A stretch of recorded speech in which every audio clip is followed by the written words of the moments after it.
नुमाइश मसनियत ई मुल्की का मतलब है एग्जीबिशन ऑफ लोकल प्रोडक्ट्स।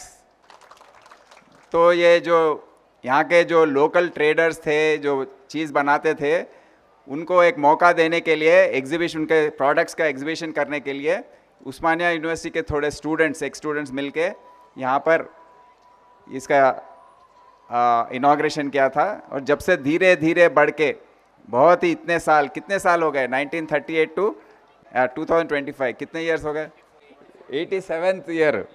हमारे बचपन में मेरे को याद है, मैं भी हैदराबादी हूँ, बचपन में हम माँ के साथ और हमारे जो रिलेटिव्स हैं उनके साथ आते थे, खरीदते थे।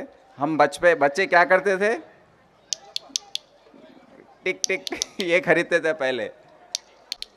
और एक चीज़ है, आप आजकल नहीं मिल रहा बोल रहे, लाइलप्पा।